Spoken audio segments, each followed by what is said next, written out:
I'd like to call the Macomb City Council to order, please. If you'd please stand and join me in the Pledge of Allegiance. I pledge allegiance to the flag of the United States of America and to the republic for which it stands, one nation, under God, indivisible, with liberty and justice for all. Thank you. If the clerk would call the roll, please. Mike Wayland. Here. John Vajezi. Here. Don Wynn. Here. Tom Cook. Present. Ashley Katz. Here. Tammy Lee Brown Edwards. Here. Dennis Moon. Here. 7 present. We have a quorum. Thank you. Council, I'd like to ask for a moment of silence in memory of retired firefighter Richard Dick Hainline. Dick served the community as a firefighter for several decades, and he passed away last week. So to his family, we extend our sincere condolences.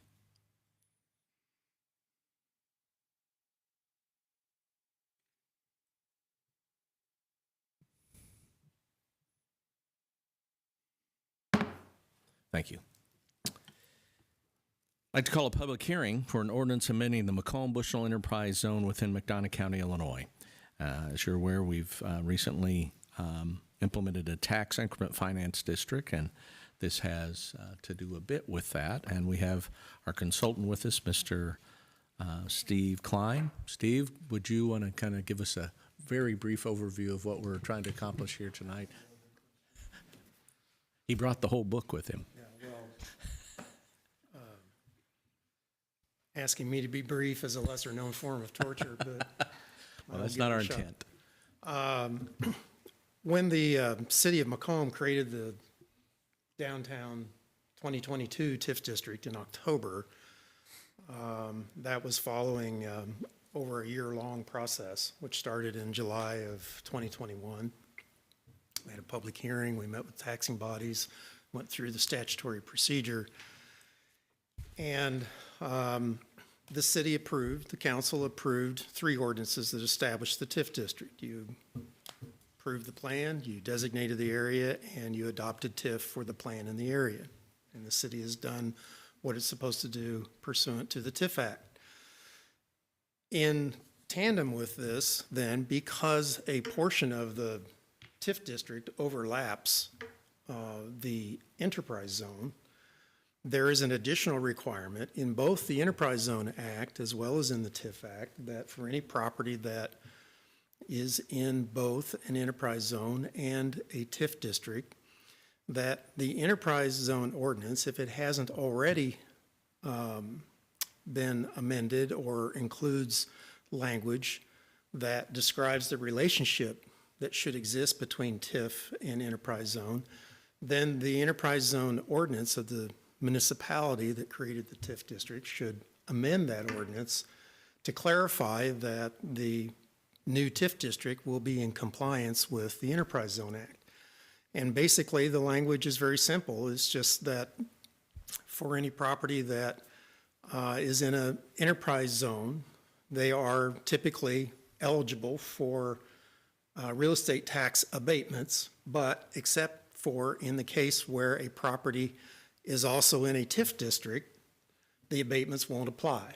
And that's what this ordinance that you'll have your first reading on tonight is all about. It's just clarifying that the city is complying with the enterprise zone statute as well as the TIF Act as it relates to the relationship between TIF and enterprise zone.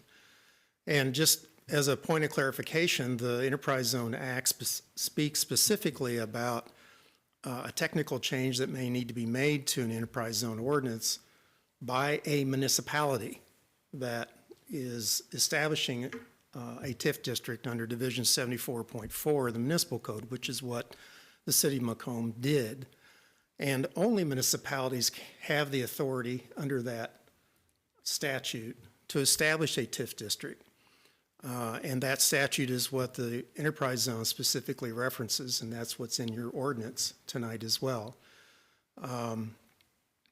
And as an aside, we have suggested, recommended, that any other municipality that is within the same enterprise zone might consider amending their enterprise zone ordinance with the same language, whether or not they have TIF district or not, because I would say it's more common that enterprise zones that have been established in Illinois, they have already preemptively included this language in their enterprise zone ordinances, or they've amended it at the time when perhaps a boundary change was occurring with an enterprise zone.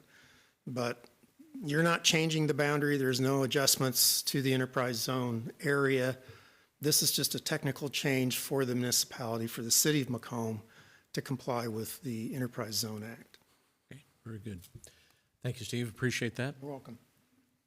Does anyone wish to speak either in favor of or in opposition to or speak in any way regarding the ordinance that is likely to be heard, well, it will be held for first reading tonight?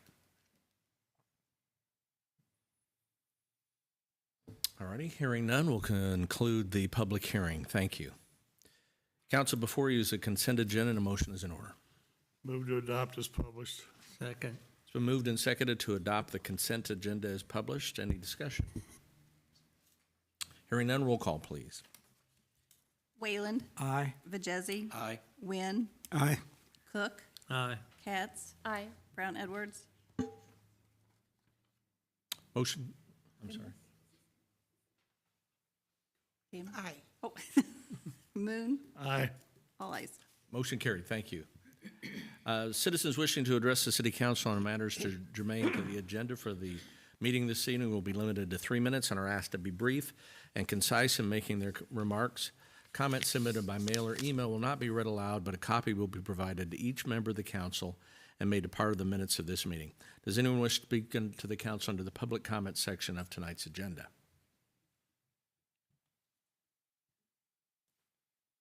All right, hearing none, we'll move on to unfinished business. Item number 1, consideration of an ordinance authorizing the issuance of not to exceed $6,500,000 taxable general obligation bonds, also known as alternate revenue source bonds, Series 2022A, of the City of Macomb, McDonough County, Illinois, providing the details of such bonds and for the alternate revenue source and the levy of direct annual taxes sufficient to pay the principal of and interest on such bonds and related matters. This will be second reading.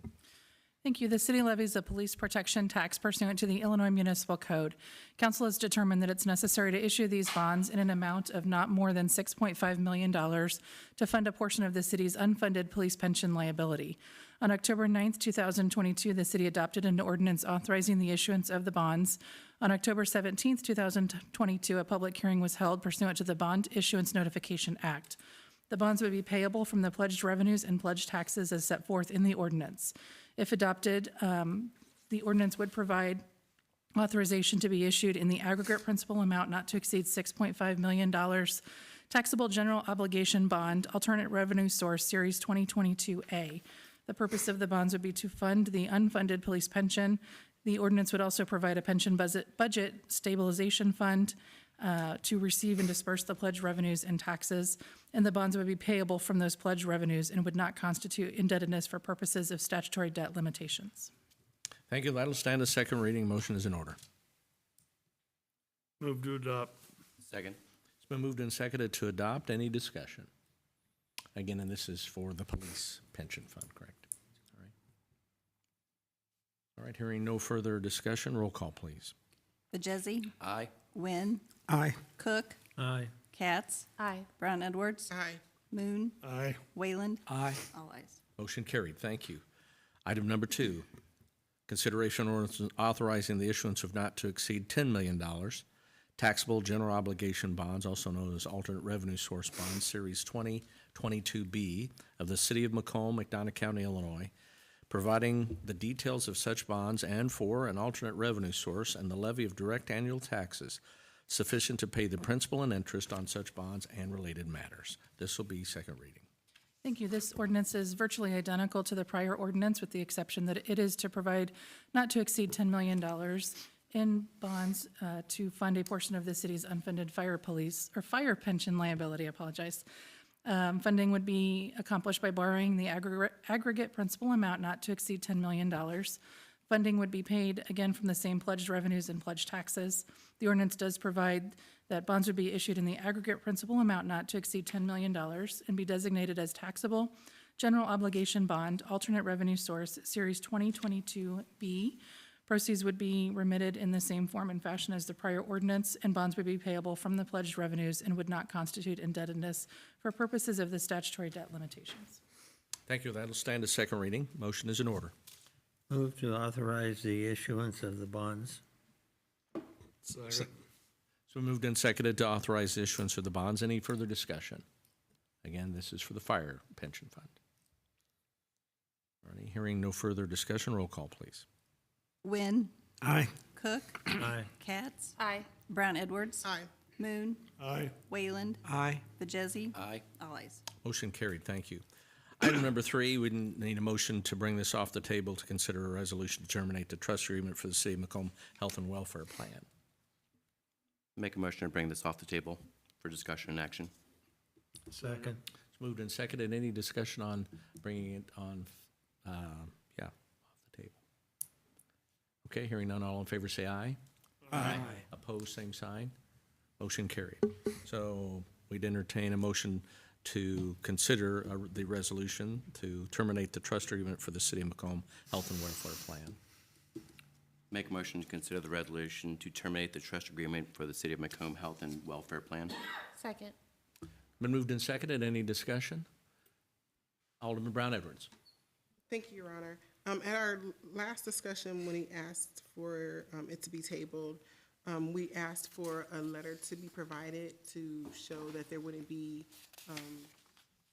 any changes. Was that provided? Sure. So we contacted, or Melissa contacted Danzig, and we have a letter saying that this change in our financial status will not affect our grandfathered status in the Affordable Care Act. So we have that letter. Thank you. Thank you, Your Honor. You're welcome. Thank you. Any other discussion? Can I just clarify? The motion was to consider the resolution. Is it the intent to adopt the resolution? Motion to adopt the resolution. Well, we need to amend the motion probably, and then have another second. I'd like to amend my motion to adopt the to terminate the trust agreement for the City of Macomb Health and Welfare Plan. Second. Been moved and seconded now. Any discussion on that? All righty, hearing none, roll call, please. Cook, Aye. Katz, Aye. Brown Edwards, Aye. Moon, Aye. Wayland, Aye. Bajesi, Aye. Wynn. Aye. Motion carried. Thank you. There is no other unfinished business this evening. Under new business item number 1, consideration to authorize a compensation wage adjustment of $5,000 to Carrie Rhodes' current salary retroactive to May 1st, 2022.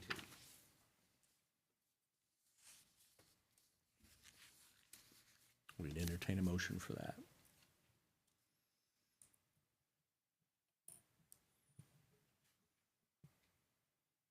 No motion? Okay, that item would be declared dead for lack of motion.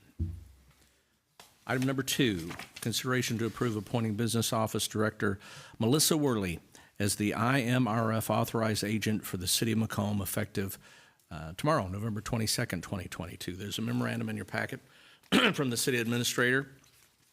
We'd entertain a motion to approve that appointment. Make a motion to approve appointing Business Office Director Melissa Worley as the IMRF authorized agent for the City of Macomb effective November 22nd, 2022. Second. Been moved and seconded to approve. Scott, do you want to go over your memo there for us, please? Yeah, it's Pretty brief. Pretty brief. So this is just standard fare that as we transition from Carrie to Melissa, the council has to approve this for IMRF reasons. Okay, any questions? Any further discussion? All righty, hearing none, roll call, please. Katz, Aye. Brown Edwards, Aye. Moon, Aye. Wayland, Aye. Bajesi, Aye. Wynn, Aye. Cook. Aye. All ayes. Motion carried, thank you. Item number 3, consideration to authorize the purchase of a 2022 Ford F-250 truck in the amount of $57,461 from Landmark Ford Incorporated for the Public Works Operations Department. There's a memorandum in your packet. Ms. Ortman, would you want to come down and go over that? We would entertain a motion to authorize that, and we'll have some discussion. Good evening. So the first truck of the evening is for the Operations Department. It's to replace the service truck, which is the truck that is used to go on all the water service calls for all the services that, curb stops, get them turned off, get them fixed, do whatever. That truck is getting replaced, and that was approved as part of the fiscal 22-23 budget. And just so happened we got lucky, and one of the state bid had one exactly what we want. It's got the boxes, it's ready to go, and it was under budget. So we would like permission to issue a purchase order to get that truck. Alderman. Did you have questions, sir? Yeah. What's the difference in the two trucks that amounts to 17,000? I'm jumping ahead to item 4, which is Has another boxes. pickup. Just has boxes. Doesn't the current one have or it's coming with a utility box, I think. Is that right, Al? I'm sorry, I don't understand the question. I'm sorry. Okay, number 3 is a 2022 F-250. Okay, I'm sorry, between this truck and the cemetery truck. Yeah, this has the service boxes in the bed that have all the different compartments for carrying all the tools that are needed, whereas the other one is just a straight crew cab, 3/4 ton truck for hauling, pulling the trailers with all the various equipment that the cemetery needs. So they've got two different functions. Okay. It's a lot of boxes. There's a lot of equipment he carries. I think those boxes are all pretty jammed full. Entertain a motion to approve, and we'd have some further discussion if you'd like. Move to approve the purchase of the Ford F-250 truck. Second. Moved and seconded to authorize the purchase of a 2022 Ford F-250 truck in the amount of $57,461. Any further discussion? Alderman Nguyen. Is there any problems with this current truck that we have, that we're using? It's getting up there in mileage. We're going to actually trade in a different truck and convert this truck down to a use in another area of the department so that it doesn't continue to get such hard wear and tear on it, because the service truck gets a lot of use every day, and it's a heavy duty truck, and so it's running up the miles. It's getting put through all the paces, and so we want to use it. So move it so that we can keep that truck in the fleet and get rid of an older truck that has really seen its better days. Okay. Anyone else? So just for clarification, it does say in the memo it's a service truck with a service body. So Correct. right. Okay. All right. Hearing no further discussion, roll call, please. Brown Edwards. Aye. Moon. Aye. Wayland. Aye. Majesi. Aye. Wynn. Aye. Cook. Aye. Katz. Aye. All ayes.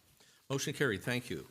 Item number 4, consideration to authorize the purchase of a 2023 Ford F-250 pickup truck in the amount of $40,900 from Carson Ford for the Oakwood Cemetery. There's a memorandum in your packet from the Oakwood Cemetery Supervisor, Mike Fisher. And Alice, would you mind going over that for us, please? Certainly.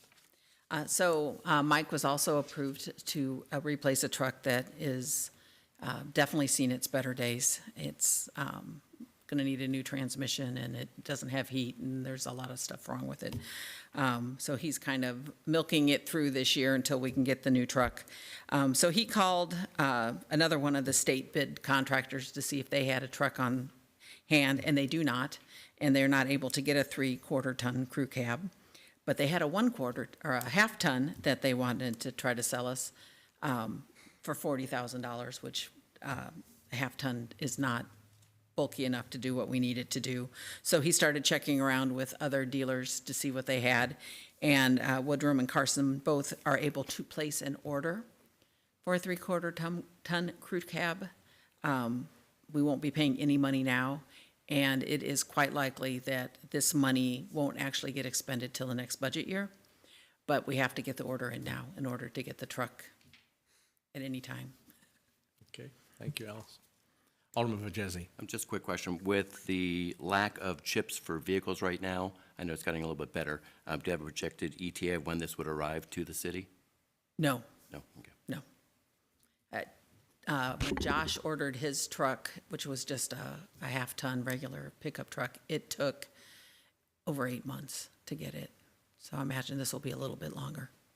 So there's a possibility this may not even be in this budget cycle. Correct. Okay. All right. Alderman Moon. Did I hear you say that Carson and Woodrum had the same price? No, Okay. they were close, but they were not the same price.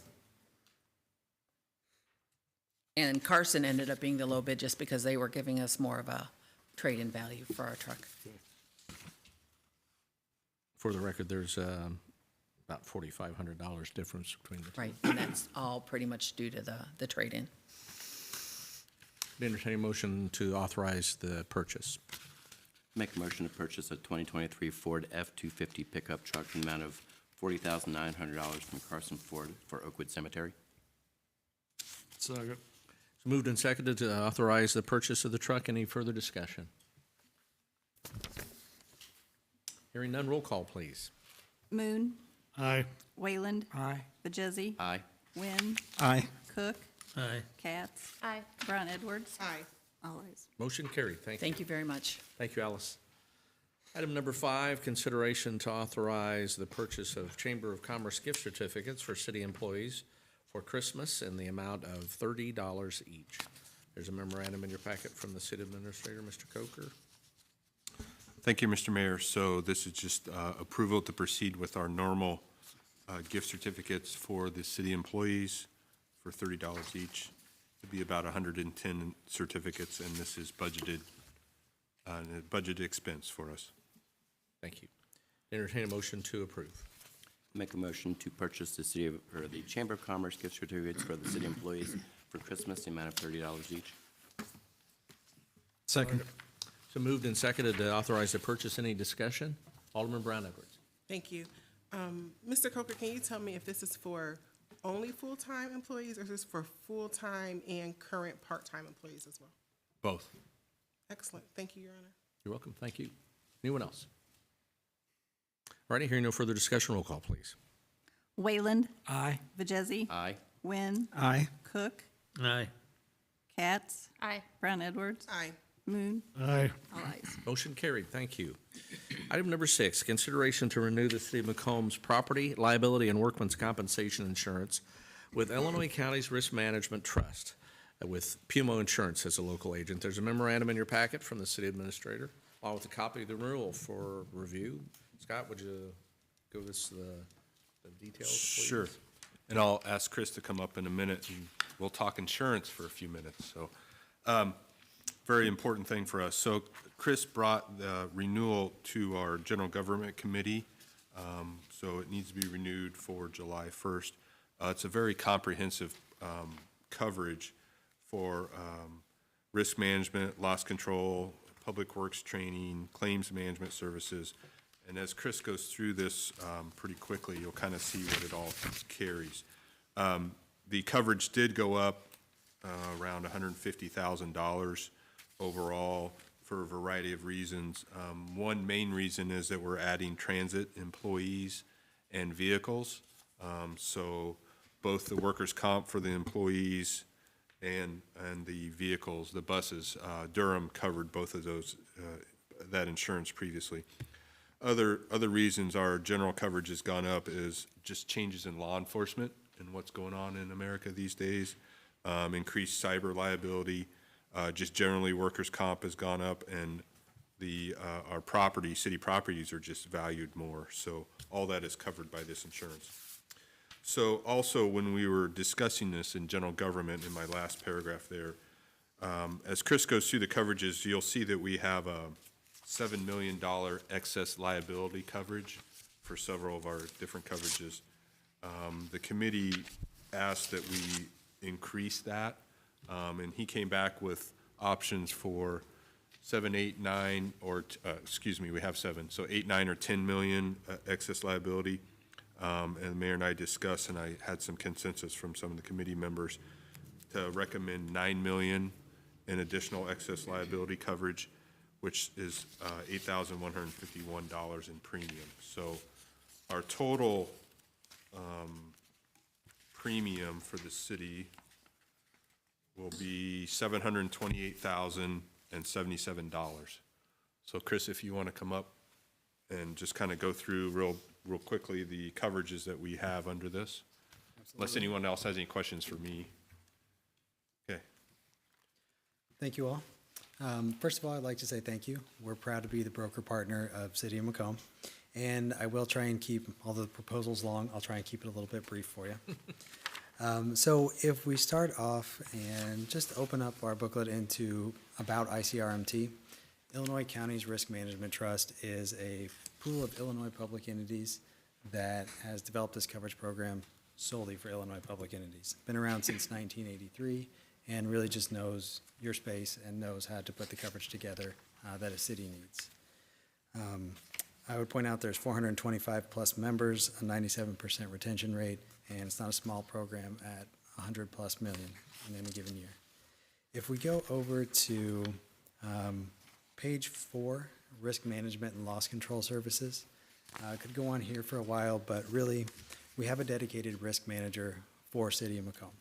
They'll actually be in-house for a meeting with all the various departments on the 30th, and there's a wealth of resources here, from online training portals to assistance with crafting of policies. Really, if a city needs a second pair of eyes that can help reduce risk, you'll probably find that resource available through ICRMT and through our office. If we flip to our next page, our claims management services.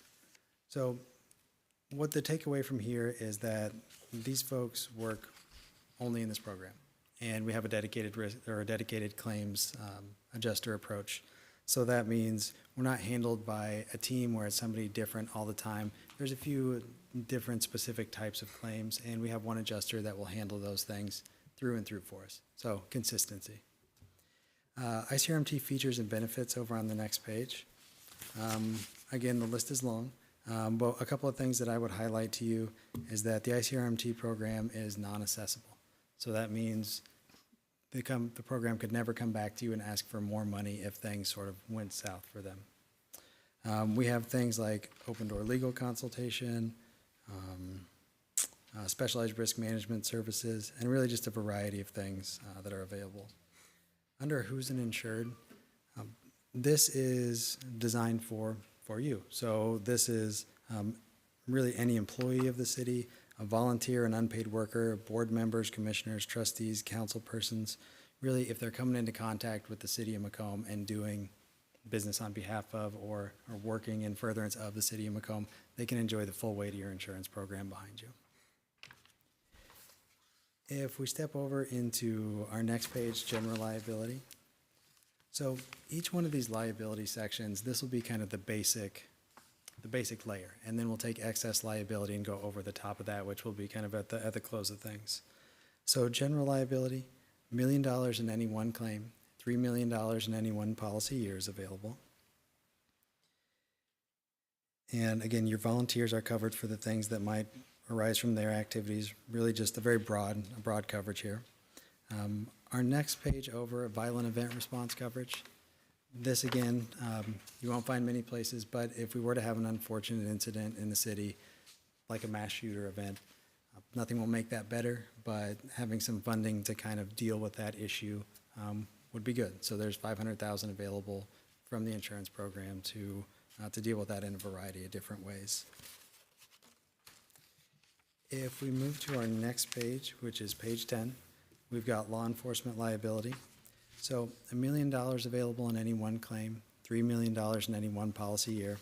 And this is one of those areas that's changing a bit within the state. There's been a lot of reform, different legislation, and some of those things are driving some expected litigation.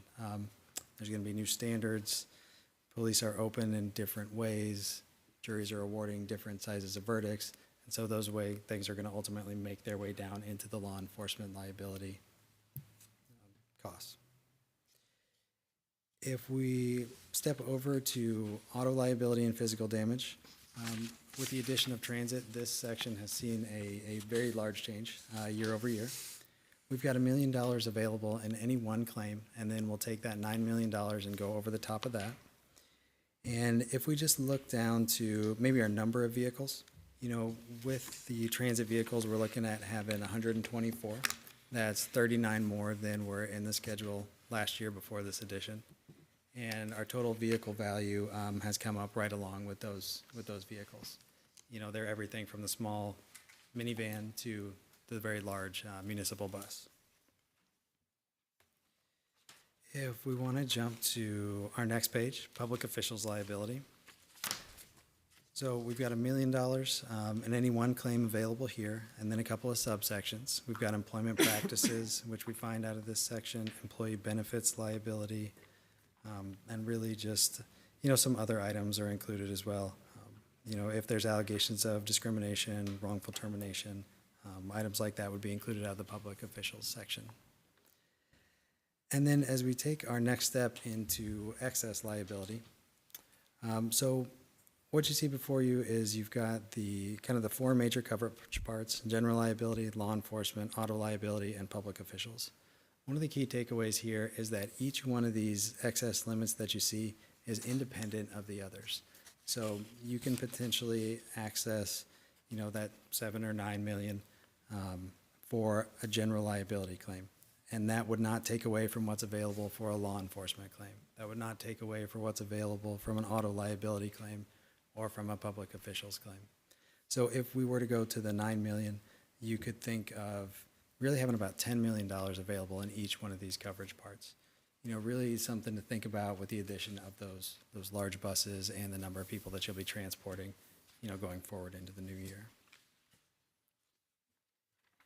If we take our next step over into cyber liability, we've got 100,000 available here. You know, this is a very volatile line of coverage. So as a tax increase, the premiums kind of follow suit, but we do have the coverage included. If we take our next step then into property coverage, so the property coverage section goes on for a couple of pages, but for buildings, we've got a total insured value of $93 million, 42,670. The business personal property therein just north of 6.6 million. And there is earthquake is included, flood is included. And, you know, inflation's kind of affecting everything, everywhere, property being no exception. Building values were increased 7% to try and keep pace with that inflation. And so that led to about $6 million in increased values year over year. There's a lot of coverage in here, you know, business income and extra expense. You see down at the lower level, we've got north of $3 million of coverage available there. Ordinance or law coverage to the tune of $10 million. If we want to take our next page over, just a continuation of the property coverage. You know, a couple of things that I might point out is water sewer backup is included to the tune of $250,000. And just really this program is designed for places that have a lot of property exposures. You control and have a lot of property, and so there's a variety of ways that it can be affected, and there's a wealth of coverage in here. If we step to our next page, we've got mobile equipment and miscellaneous articles. So these are going to be larger single items, items of large construction equipment or things that can go and be used mobile. We've got a specific schedule behind those that are valued at $10,000 or more, and that total value is just a little bit north of $1.5 million. Every year when we come into the renewal, we do an update with the departments and get their reports on different equipment that's come in or been retired at each year. And then for items that are valued less than $10,000 per item, there's a blanket limit that's applied of $852,000. If we take our next step over, we've got equipment breakdown. So this can apply to the buildings and all the business personal property. If we jump to our next one, we've got sales tax interruption. Again, a unique coverage that you're not going to find in most standard insurance programs. This protects your loss of sales tax revenue from a couple of key properties scattered across the city. Our next page after that would be our crime coverage. $500,000 across a multitude of different coverage parts here. And the key item is that anyone who's required to give a bond has their statutory requirement met by this crime coverage here. Our next section over becomes workers' compensation. So this is where we find the coverage for injured workers, who are working for the city. We've got the workers' compensation and employers' liability coverage here. I point out another unique feature is that volunteers are covered. And the page beyond that, work comp premium calculation, there are a variety of codes that are broken down here, and that describes all the different job classes that are within the city. And so we've got all those items down there. They were adjusted a little bit just off of the last completed audit, and then have worked with the transportation department to get all their numbers included here as well. And we have seen a little bit of an uptick in claims activity over the last few years. We've reviewed the loss runs, and I think we've identified a couple of ways we talked about in the committee, some common claims, trends or items that we could maybe bring risk management in on and hope to improve. And so then if we step to our next page beyond that, we've got our premium summary. So at the $7 million level, we are just north of $719,000. At the $9 million level, just north of the $728,000.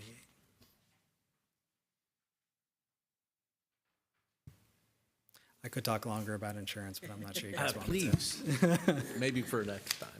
I'm just kidding. Any questions for Mr. Pimo? Very thorough rundown of the coverage, and I think it's, my opinion, it's great coverage. So I would like to just comment on a couple of things, and Scott, I know you'll correct me if we go the wrong direction.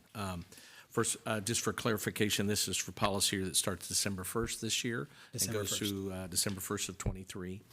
And the additional liability and the premium that covers that for onboarding both employees and vehicles and equipment and buildings for the transit service is something that's all chargeable to the grant. There'll be no direct additional cost to the city for those. Is that correct? Correct. Okay. All right. And we've already discussed with in the subcommittee about how that gets billed and how we're accounting for it in the business office. So the grant will be taking care of those additional costs. Any questions at all for Mr. Pimo? Okay. We entertain a motion to approve the renewal of the city's property liability and workman's comp insurance with ICMRMT, with Pimo Agency as acting as the agent. Move to approve the insurance policy as described. Second. It's been moved and seconded. Any further discussion? Hearing none, roll call, please. Vajezzi, Aye. Wynn, Aye. Cook, Aye. Katz, Aye. Brown Edwards. Aye. Moon, Aye. Wayland, Aye. all ayes. Motion carried. Thank you. And thank you, Chris. Appreciate it very much. Thank you.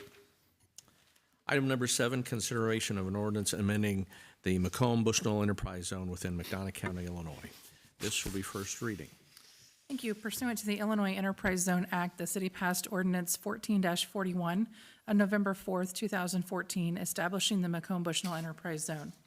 In compliance with the Enterprise Zone Act, the city is proposing to amend the Macomb Bushnell Enterprise Zone as that pertains to those properties within the city of Macomb that are subject to a TIF district, and that would indicate that real property located in both an enterprise zone and a redevelopment project area shall not be eligible for the abatement of taxes under Section 18-170 of the Property Tax Code.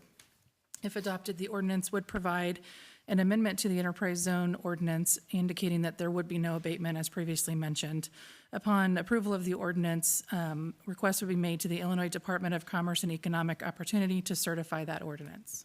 Thank you. That'll stand as first reading, and that's companion with our public hearing that we started the meeting with. We'll have that on next week's agenda at the committee of the whole for any further discussion. Item number 8, consideration of an ordinance to authorize the issuance of a special use permit to allow first floor residential in a B3 downtown business district at 129 through 133 South Lafayette Street, Macomb, McDonough County, Illinois. This will be first reading. Thank you. John Meixner and Jennifer Calvert filed an application requesting a special use permit authorizing a first-floor residential use at 129 to 133 South Lafayette Street in Macomb, Illinois. Upon receipt of the application, notices were served as provided in the Macomb Municipal Code. Publication notice of the public hearing was had in the community news brief, and a sign was posted at the subject property. Planning Commission held a public hearing on November 16th, 2022 at 5:15 p.m. At that time, the commission did vote 6-0 to grant the special use permit and has recommended that council approve the permit with the condition. And this here is an amendment to what I previously provided to you because I had the prior language in there, but is requesting the condition that the existing portion of the premises that is currently commercial remain commercial. If adopted, the ordinance would grant a special use permit authorizing first floor residential use at 129 to 133 South Lafayette Street with the condition that the north half of the west half of the premises remain commercial as depicted in the shaded portion in the attached Exhibit A. The ordinance would authorize the issuance of the special use permit and permit the Community Development Director to update the city's official zoning map. Thank you. That'll stand as first reading. We'll have that on for further discussion at next week's committee of the whole meeting. Item number 9, consideration of an ordinance to authorize the issuance of a special use permit to allow first floor residential in a B3 downtown business district at 135 South Lafayette Street, Macomb, McDonough County, Illinois. This will be first reading. Thank you. This is a companion ordinance as the properties are adjoined together. John Meixner and Jennifer Calvert requested a special use permit authorizing first floor residential at 135 South Lafayette Street. Again, we served written notices, published in the community news brief, and posted a sign at the property. Planning Commission held a public hearing November 16th, 2022, and at that time voted 6-0 to grant the special use permit and recommended that council approve the permit with the condition that that property remain owner occupied. If adopted, the ordinance would grant the special use permit authorizing the first floor residential use at 135 South Lafayette with the condition that the property be owner occupied. The Office of Community Development would be authorized to issue the special use permit and update the city's official zoning map. Thank you. That'll stand as second reading. We'll place that on for, first reading, apologize. And we'll have that on for further discussion at next week's committee of the whole. Item number 10, consideration of an ordinance to amend Chapter 7 to add Article 8 concerning registration of certain vacant and foreclosing properties. This will be first reading.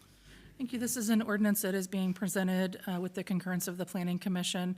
The ordinance provides that the presence of vacant property may constitute a threat to the public health, general welfare, and safety, and can become a hazard to the health and safety of persons. The ordinance is recommending and indicating that council would find that there is a need to establish a vacant and/or foreclosure real estate property registry, and is approving the amendment of the Macomb Municipal Code to add Article 8 to Chapter 7, which is titled Vacant Building Registration, and that amendment is set forth in Exhibit A to the ordinance. Thank you. That'll stand as first reading. We'll have further discussion on that next Monday as well. Item number 11, consideration of an ordinance amending Chapter 13 of the Macomb Municipal Code. This will be first reading. This ordinance is also coming with recommendation from the Planning Commission. The ordinance indicates that council has adopted an ordinance regulating rental properties and that council would desire to amend Chapter 13 to include short-term rentals within the rental inspection program and to amend Section 17-116 concerning the powers of the Board of Zoning Appeals. The addition and amendments to Chapter 13 and the amendment to Section 17-116 are set forth in the attached Exhibits A and B. Thank you. That'll be first reading. We'll have that on for further discussion next week. Item number 12, consideration to authorize an additional police sergeant position for the Macomb Police Department. There's a memorandum in your packet from Chief Jones. Chief, if you could come up and go over that for us, please.